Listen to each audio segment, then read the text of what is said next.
System in angiospermic plant. Okay, जैसा कि पीछे भी अपन ने पढ़ा था कि सेल जो कि फंक्शनल यूनिट ऑफ लाइफ होता है, ठीक है, सेल से मिलकर बनता है tissue. A group of cell which have same origin and usually have same function is called as tissue. और टिश्यू मिलकर बनाते हैं टिश्यू सिस्टम। क्या बनाते हैं? टिश्यू। तो डिफरेंट टाइप के टिश्यू स्ट्रक्चर और फंक्शन के बेस पर जो है डिफरेंट टाइप के टिश्यू सिस्टम को फॉर्म करते हैं, और ये टिश्यू सिस्टम ऑर्गन को बनाएंगे एंड देन प्लांट फॉर्म होगा। तो आज का हमारा टॉपिक रहेगा टिश्यू सिस्टम, ठीक है। तो tissue system is made up of different types of tissues, ठीक है, on the basis of structure, on the basis of structure and function. Structure and function, tissue system are grouped or categorized in 3 types.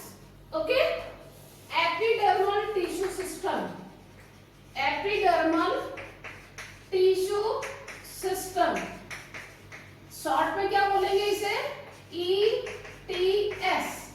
दूसरा ground tissue system, ground tissue system, short में बोले तो GTS। और तीसरा vascular tissue system, यानी short में बोले तो एब्रिविएटेड फॉर्म है VTS। एक छोटा सा साइड में डायग्राम बनाती हूँ, साइड में यहाँ देखिएगा, फुल डायग्राम पीछे आएगा, हम बाद में करेंगे। जैसे ये मान लिया स्टेम बना रही हूँ, तो स्टेम है, ये एपिडर्मिस, बिल्कुल शॉर्ट में डायग्राम है, ठीक है, ये एंडोडर्मिस, तो ये एपिडर्मिस, ये एपिडर्मिस के डेरिवेटिव, फिर ये कॉर्टेक्स, फिर ये एंडोडर्मिस, फिर ये पेरिसाइकिल, फिर ये वैस्कुलर बंडल। ओके, तो आपको 3 टाइप के टिश्यू यहाँ देखने की कैसे डिफरेंशिएट होते हैं। तो ये जो एपिकल मेरिस्टम, जो कि पीछे वीडियोस में हम बात कर चुके हैं, ये एपिकल मेरिस्टम जो होता है ना, ये डिफरेंशिएट होता है, और डिफरेंशिएट होकर ये 3 लेयर बनाता है, 3 हिस्टोजेनिक लेयर बनाता है, जो पीछे बात हो चुकी है हमारी। कौन सी? डर्मेटोजन, पेरिक्लेम और प्लीरो। डर्मेटोजन बनाता है ETS, पेरिक्लेम जैसे मैं यहाँ लिख देती हूँ, ठीक है। तो ये किससे फॉर्म होता है? डर्मेटोजन। देखो, जन का मतलब ये जनरेटिव टिश्यू होता है। डर्मेटोजन को डेवलप बाय डर्मेटोजन या प्रोटोडर्म भी कहते हैं। डेवलप बाय डर्मेटोजन और प्रोटोडर्म, पहला। दूसरा यहाँ पे आता है डेवलप्ड बाय ओरिजिनेटेड बाय क्या कहते हैं इसे? पेरिब्लेम, और इसे ही कहते हैं ग्राउंड मेरिस्टम, पेरिब्लेम या ground meristem. Okay, and this is the developed by procambium या इसे ही कहते हैं प्लीरो। ये जो 3 मैंने लिखी है, ये तीनों के लिए कॉमन वर्ड, ये क्या लिख रही हूं मैं यहाँ? डर्मेटोजन, पेरिक्लेम और प्लीरो। ये क्या कहलाती है? हिस्टोजेनिक लेयर कहलाती है।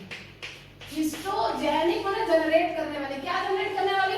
टिश्यू जनरेट करने वाली। ये हिस्टोजेनिक लेयर क्या है? मेरिस्टेमेटिक लेयर है, जो कि डेवलप करेगी नेक्स्ट डिफरेंट टाइप के टिश्यू सिस्टम को, ठीक है। अब एपिडर्मल टिश्यू सिस्टम में कौन कौन आते हैं, मैं सबका नाम लिख दूं, उसके बाद डिटेल की बात करेंगे। इसमें कौन आते हैं? सबसे पहले ध्यान रखना, एपिडर्मिस एंड देयर डेरिवेटिव्स, यानी इससे जो डेवलप होने वाले, जैसे कि मैं यहाँ नाम लिख रही हूँ, जैसे रूट है, तो क्या डेवलप होगा? Root hair. क्या डेवलप होगा? एपिडर्मिस तो खुद है ही, ये तो है ही। अब इसके डेरिवेटिव्स की बात कर रहे हैं,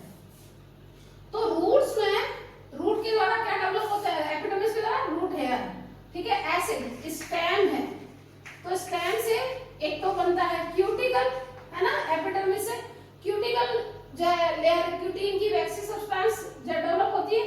दूसरा स्टेम लेयर, है ना, और आपने देखा है कुछ जगह पर स्टेम स्टोमेटा भी डेवलप करते हैं, कहाँ है वो बाद में बात करेंगे, ठीक है, स्टोमेटा। ओके, फिर लीफ, तो लीफ में क्या डेवलप होते हैं, वही सेम बात क्यूटिकल लीफ में भी होती है ना, क्यूटिकल, ओके, और स्टोमेटा।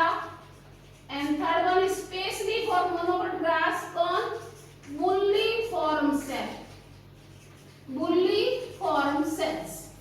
इसका मतलब क्या कहना चाह रही हूं मैं कि जब भी हम ईटीएस पढ़ेंगे तो हम ये सारा का सारा इंक्लूड करेंगे उसमें, ठीक है। ऐसे आप पहले हम बीटीएस की बात करेंगे, क्योंकि बीटीएस का मतलब BTS equal to vascular bundle, है ना, बीटीएस मतलब वेस्कुलर बंडल होता है, तो इसका मतलब इसमें सारे वेस्कुलर बंडल के टाइप पढ़ेंगे। तो अब देखिएगा इसका डेफिनेशन क्या होता है, except to ETS and BTS. तो ईटीएस और बीटीएस को छोड़कर जो भी जो स्ट्रक्चर आता है वो सारा का सारा जीटीएस में आता है। तो क्या आता है, देखो मैंने ये इसीलिए बनाया था, देखो ईटीएस में क्या है, ये एपिडर्मिस और ये हेयर, बीटीएस में क्या है, ये वेस्कुलर बंडल। तो अब ये जितना भी स्ट्रक्चर बचा है ना, जो मैं अभी एनसीईआरटी का डायग्राम में बता दूंगी मैं आपको, कौन कौन सा बचा, देखो एपिडर्मिस के ठीक नीचे कौन बचता है, हाइपोडर्मिस, कौन होता है, हाइपोडर्मिस, ओके। इसके अंदर क्या होता है, जनरल कॉर्टेक्स। ये देखो इसके लिए वर्ड कुछ भी कहीं पे भी अलग अलग जगह पर अलग अलग नाम होता है, ठीक है। अगर मैं लीफ में बोलूं तो क्या बोलूंगी मैं, मीजोफिल टिश्यू, मीजोफिल टिश्यू, ठीक है। अब जनरल कॉर्टेक्स के बाद यहाँ अंदर देखो एंडोडर्मिस, ये लीफ बीच में आ गया, थोड़ा ध्यान रखना, ये बीच में आ गया, ठीक है, एंडोडर्मिस। फिर क्या आता है, पेरिसाइकिल, क्या आता है, पेरिसाइकिल। पेरिसाइकिल के अंदर क्या आता है आपको पता है, मेडुला, मेडुला को ही क्या कहते हैं, पित्त। और ये जो पित्त अंदर एंटर कर रही है वेस्कुलर बंडल के बीच बीच में, इसे हम क्या कहेंगे, मेडुलरी रे, पित्त रे भी कहते हैं या मेडुलरी रे भी कहते हैं, एक ही बात है, ठीक है। तो ये सारे जीटीएस में आएंगे, और बीटीएस में अभी बोल ही दिया था आपको, वेस्कुलर बंडल आएंगे, ठीक है। तो हमारा नेक्स्ट पार्ट क्या आता है हमारा, ETS, epidermal, epidermal tissue system, epidermal tissue system. तो सबसे पहले इसमें बात करेंगे हम एपिडर्मिस की, सबसे पहले बात करेंगे एपिडर्मिस की। कोई भी प्लांट का स्ट्रक्चर हो, कोई भी ऑर्गन हो, है ना, जैसे मैं ऑर्गन की बात करूं तो चाहे रूट है ना, चाहे स्टेम है, चाहे लीफ है, चाहे फ्लावर है, और चाहे फ्रूट है, सभी का आउटर मोस्ट पार्ट जनरली हम इसका पढ़ते हैं, रूट, स्टेम और लीफ का पढ़ते हैं, है ना। तो ये सबसे बड़ी बात क्या करनी है कि outer most layer of an organism, क्योंकि ये एक्चुअली में एनिमल में भी यही सेम आती है, पर मैं यहाँ लिख देती हूँ, अपने तो बात प्लांट की कर रहे हैं तो प्लांट ऑर्गन, ओके। तो outer most layer plant organ की क्या कहलाती है, एपिडर्मिस कहलाती है। मोस्टली ये कैसी होती है, यूनिसेल्ड थिक, यूनिसेल्ड थिक होती है। जब भी हम एपिडर्मिस बनाते हैं, देखो ऐसे बनाते हैं, यू बनाते हैं, डम्बल शेप, ये शेप ऐसा आएगा, ये देखो ये यू बनाते हैं, याद कर लो, है ना, हमारी शक्ल में ऐसी होगी एपिडर्मिस, ठीक है, जिसमें एक लार्जर न्यूक्लियस होगा, डेंस साइटोप्लाज्म होगा, और जनरली क्लोरोप्लास्ट कभी नहीं होंगे, कब होंगे वो नेक्स्ट बात करेंगे, ठीक है। तो ये यूनिसेल्ड थिक होती है। अब मोस्टली क्यों लिखा है, क्योंकि कुछ एग्जांपल ऐसे हैं, फाइकस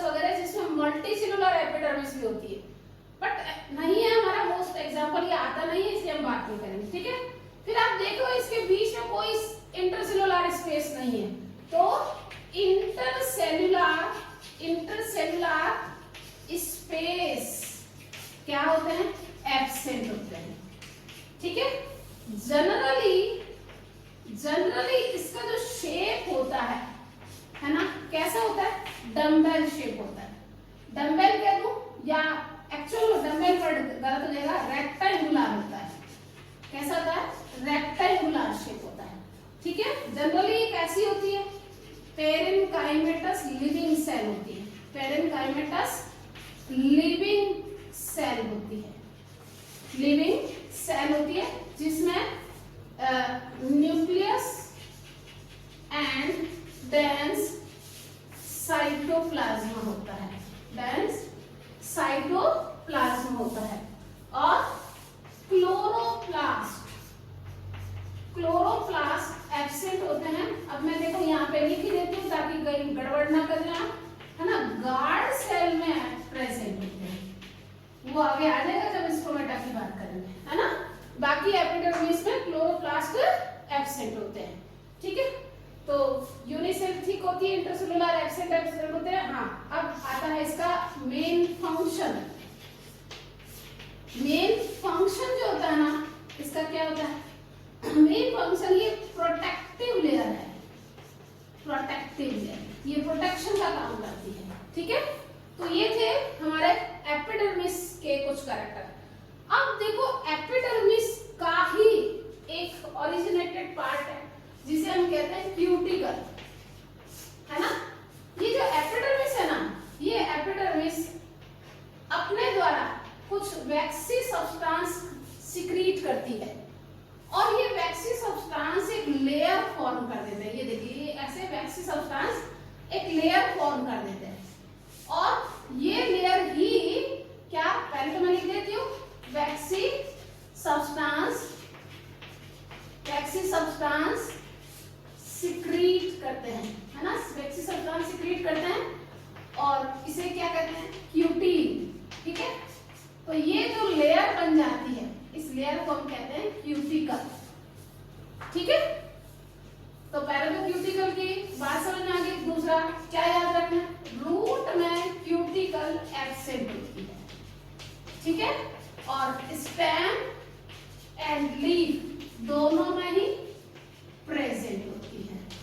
ठीक है, जीरोफाइटिक प्लांट, है ना, जीरोफाइटिक प्लांट में ये डेंस होती है। डेंस कह दूं या मैं थिक कह दूं, ज्यादा अच्छा रहेगा, थिक क्यूटिकल। डेंस वर्ड यहाँ सही नहीं रहेगा, थिक क्यूटिकल होती है। ठीक है, जबकि हाइड्रोफाइट्स में कई बार ये एब्सेंट होती है। हाइड्रोफाइट्स में एब्सेंट होती है, हाइड्रोफाइट्स में रिप्लेस बाय म्यूसिलेज, है ना, म्यूसिलेजिनस लेयर। ओके, उसके द्वारा ये रिप्लेस हो जाती है। अब इसका जो मेन फंक्शन है, जरा एक बार ध्यान रखना। पहली बात तो ये ट्रांसपीरेशन लॉस, ट्रांसपीरेशन के द्वारा क्या होता है, वाटर लॉस होता है ना। तो ये वाटर लॉस को प्रिवेंट करती है, कम करती है ना, वाटर लॉस को रोकती है। ओके, ये बात तो थोड़ा सा देखो कंट्रोवर्शियल है, इसलिए मैं रोकी हूँ। ठीक है, अब क्या होता है, देखो इसी के रेफरेंस में याद करना है क्योंकि कई बार कंफ्यूज हो जाता है क्वेश्चन, है ना। आपको पता है लीफ में क्यूटिकल होती है ना, लीफ में क्यूटिकल है, लीफ में क्यूटिकल है। तो डे के समय तो ये प्रिवेंट करती है, लेकिन जब नाइट टाइम होता है ना, रात्रि के समय जब स्टोमेटा क्लोज हो जाते हैं, क्या हो जाते हैं, स्टोमेटा क्लोज, तो क्यूटिकल क्या हो जाती है, क्यूटिकल थिन हो जाती है ना, यानी इसके बीच में क्या हो जाएंगे, ऐसे कट लग जाएंगे। तो उस समय ये ट्रांसपीरेशन करती है, तो ऐसे ट्रांसपीरेशन को हम क्यूटिकुलर ट्रांसपीरेशन कहते हैं। ठीक है, तो डे के समय तो ये वाटर लॉस को प्रिवेंट करती है, लेकिन नाइट के समय ये ट्रांसपीरेशन को करती है। ये इसका मतलब कंट्रोवर्शियल काम है, लेकिन अगर जनरल फंक्शन कहोगे ना तो आप ध्यान रखना, इसको प्रिवेंट द ट्रांसपीरेशन लॉस ही कहना। और दूसरा फंक्शन इधर लिख देती हूँ मैं, है ना। दूसरा फंक्शन एक तो ये लिख दिया एक तो एक नंबर ये हो गया, और दूसरा number prevent from germ infection, है ना। जर्म के जो इन्फेक्शन होते हैं उससे ये भी बचाव का काम करता है, क्योंकि जैसे ये मान लिया यंग स्टेम है, अगर यहाँ क्यूटिकल नहीं भी तो यंग सेल को क्या कर देगा, कोई जर्म इन्फेक्ट कर सकता है। लेकिन ये क्या हो गया, वैक्सी सब्सटेंस हो गई, तो इसने इसका प्रोटेक्शन का काम किया। ओके, तो ये था एपिडर्मिस, और उसी से सीक्रेट हुई लेयर कौन, क्यूटिकल। ठीक है, तो नेक्स्ट आते हैं अपने root hair and stem hair. ये रूट हेयर और स्टेम हेयर दोनों ही आपको पता है एपिडर्मिस की इलोंगेशन है, इसका मतलब आउटर लेयर से बना है, इसका मतलब ओरिजिन के बेस पर ये कैसे हो गए, एक्सोजीनस हो गए। ठीक है, रूट हेयर ऑलवेज यूनिसेलुलर होते हैं, ये ध्यान रखना है आपको, ऑलवेज यूनिसेलुलर होते हैं, और डेवलप्ड बाय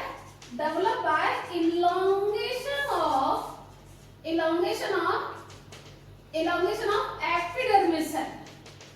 epidermal cells।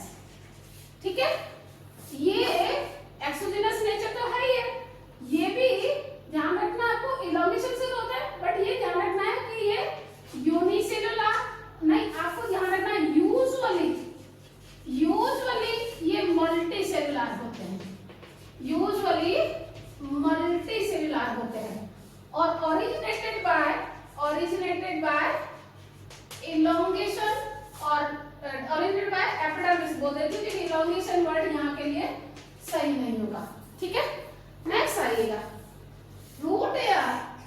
ये देखो, ये एपिडर्मिस सेल है, ये एपिडर्मिस सेल इलोंगेट हुई। ठीक है, और इस तरीके से रूट हेयर डेवलप होता है।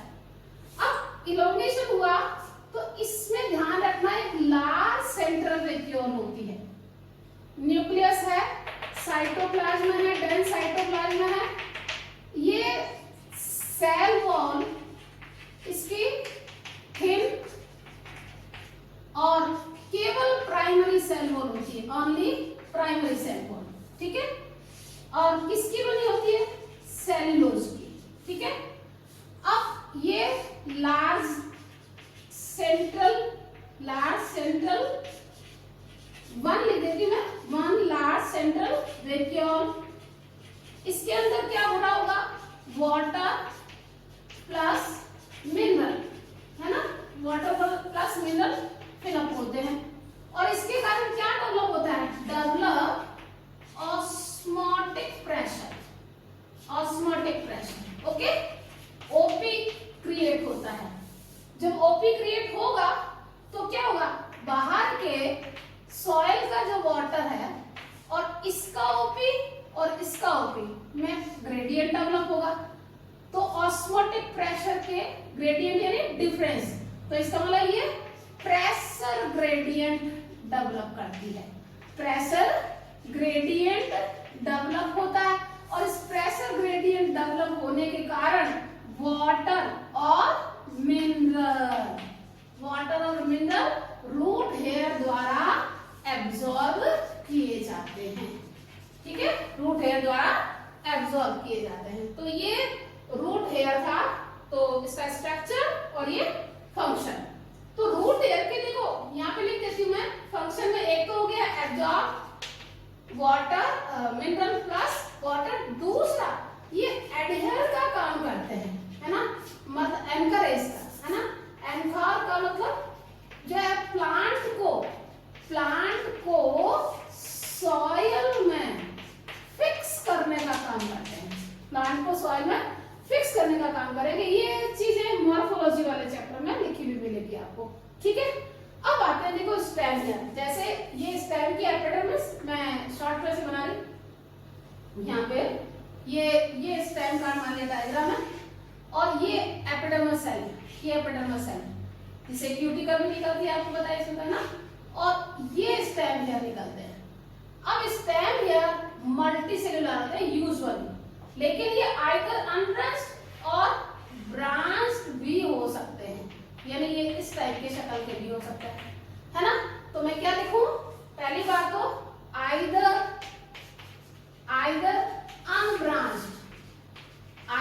अनब्रांच्ड और ब्रांच। ठीक है, अब देखो ये आइदर सॉफ्ट और स्टफ, हार्ड भी हो सकते हैं, कड़े भी हो सकते हैं। ठीक है, नेक्स्ट इवन कई बार ये सिक्रीटरी भी हो सकते हैं, क्योंकि ये लैटेक्स वगैरह सिक्रीशन का भी काम करते हैं। अब अगला देखो, ये जैसे मैं बोली ना, ये सॉफ्ट ही होते हैं, ये हार्ड नहीं होते। सॉफ्टनेस होने के कारण तो ये क्या होता है, ये ऐसे अंदर जो है सॉइल में इसको एंकर करने का काम करते हैं। सॉइल पार्टिकल के बीच बीच में धसे रहते हैं, वहां से वाटर मिनरल मिलेंगे और प्लांट को फिक्स करने का भी काम करेंगे। जबकि ये हार्ड भी हो सकते हैं और सॉफ्ट भी हो सकते हैं। अब देखो, जहां प्लांट में ये स्टेम है ना, और ये ऐसे अगर हेयर निकले होंगे, ये हेयर निकले होंगे, तो कोई जर्म इन्फेक्शन नहीं कर पाता। तो मेन काम जो इसका काम क्या है कि ये prevent the water loss through, किसके थ्रू होता है, ट्रांसपिरेशन।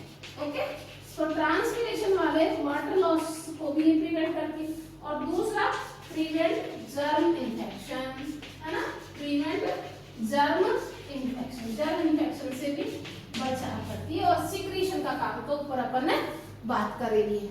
तो ये थे, अच्छा, स्टेम हेयर को ही हम क्या कहते हैं, ट्राइकोम कहते हैं। तो स्टेम हेयर या ट्राइकोम, क्लियर। तो ये बेसिक डिफरेंस भी था और कैरेक्टरिस्टिक फीचर भी थे। स्टोमेटा, देखो स्टोमेटा की बात आते हैं, हम बात किसकी करते हैं, लीफ पर स्टोमेटा जो होता है ना, लीफ पर स्टोमेटा। हालांकि स्टेम पर भी स्टोमेटा प्रेजेंट होते हैं, बट हम जो स्ट्रक्चर वगैरह, फंक्शन वगैरह सब देखते हैं वो लीफ के स्टोमेटा की बात करते हैं। ठीक है, तो अब बात करते हैं कि स्टोमेटा कहाँ होते हैं, कैसे होते हैं, उनका फंक्शन क्या होता है, उनका स्ट्रक्चरल कंडीशन क्या होती है।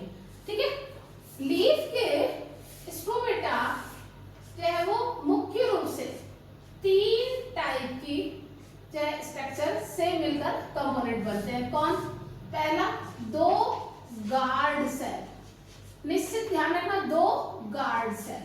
ओके, फिर एक स्टोमेटल एपेरेचर, स्टोमेटल एपेरेचर, छेद, है ना, कई बार इसको पोर भी लिखते हैं। ठीक है, और तीसरे कंडीशन क्या है, संख्या का पता नहीं है, 2 to इनफाइनाइट नंबर। ठीक है, क्योंकि इनफाइनाइट इसलिए बोली हूं क्योंकि निश्चित संख्या नहीं है। ठीक है, वो होती है सब्सिडरी सेल।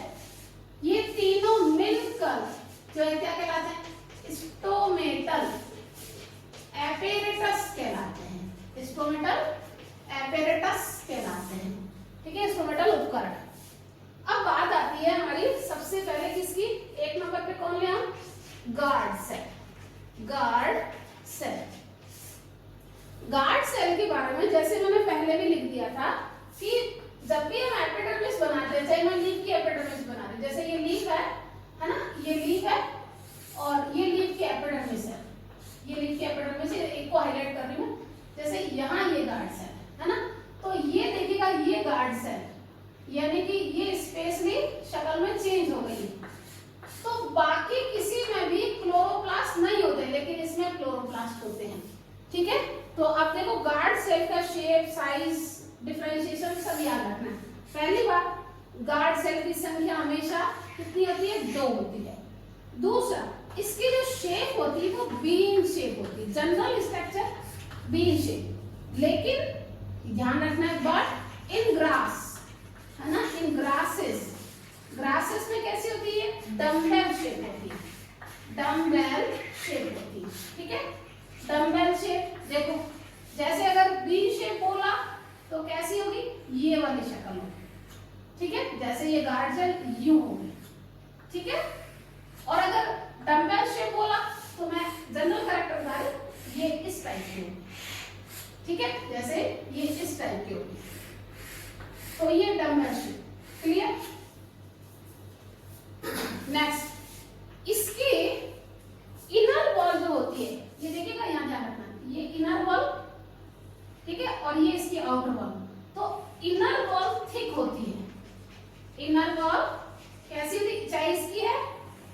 ध्यान रखना, यही करेक्टर है। इनर वॉल थिक होती है, लेकिन आउटर वॉल थिन होती है। तो यहाँ करेक्टर वापस लिखने की जरूरत नहीं है। तो इसमें मतलब वॉल में डिफरेंशिएशन पाया जाता है, वॉल में डिफरेंशिएशन प्रेजेंट। तो ये वॉल का डिफरेंशिएशन क्लियर। अब इसके जो सेल्यूलोजिक फाइबर होते हैं, सेल्यूलोजिक फाइबर किसके, सेल वॉल के, उनका जो अरेंजमेंट होता है ना वो ऐसे देखो, ये रेडियली अरेंज होते हैं ऐसे। अब ये काम क्या आता है ये बाद में बात करेंगे, अभी वो ये ठीक है। तो सेल्यूलोजिक फाइबर कहां पर, सेल वॉल पर कैसे होते हैं, रेडियली ओरिएंटेड, कह दूं चाहे मैं अरेंज कह दूं, ठीक है। अब देखिएगा नेक्स्ट बात, इसमें क्लोरोप्लास्ट पाया जाता है, ये मैं ऐसे बना रही हूं, है ना। तो एक्सेप्शनली किसका, एक्सेप्शनली एपिडर्मल सेल, है ना। क्लोरोप्लास्ट यहाँ प्रेजेंट होता है, क्लोरोप्लास्ट प्रेजेंट होता है। अब देखो ये वॉल का डिफरेंशिएशन, सेल्यूलोजिक फाइबर और क्लोरोप्लास्ट की प्रेजेंस, ये तीनों ही स्टोमेटल मूवमेंट में हेल्प करते हैं, स्टोमेटल मूवमेंट में हेल्प करते हैं। कैसे करते हैं, subsidiary cell,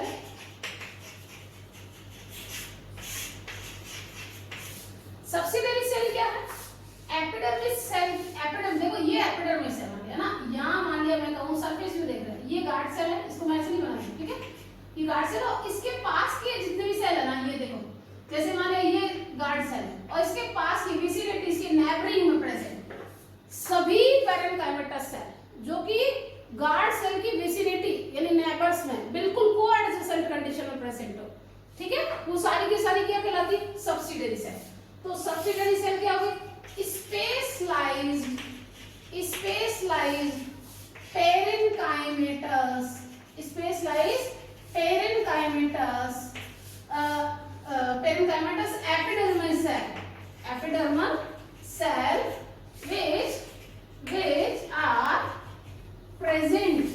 which are present at vicinity कह दूं चाहे neighbor to, ठीक है, neighbor to guard cell is called as subsidiary cell, ठीक है।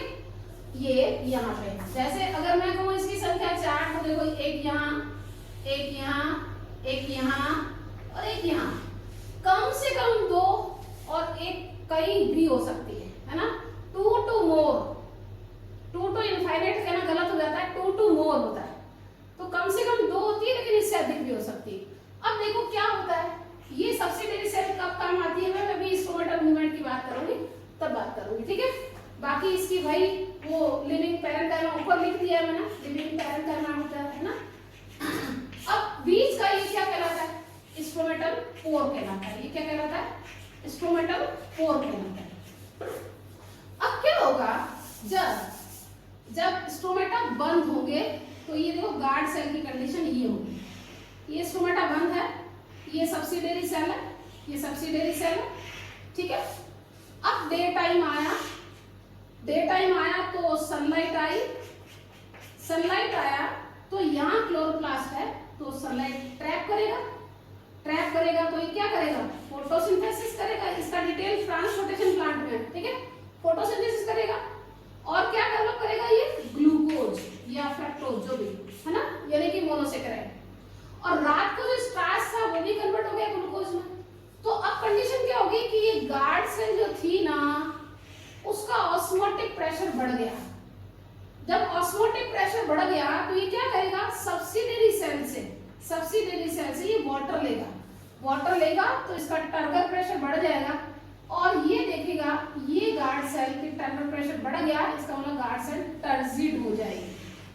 अब ये टर्जिड होकर, क्योंकि इसकी रेडियली ओरिएंटेड जो क्या थे, सेल्यूलोजिक फाइबर थे, तो ये टर्जिड होकर ऐसे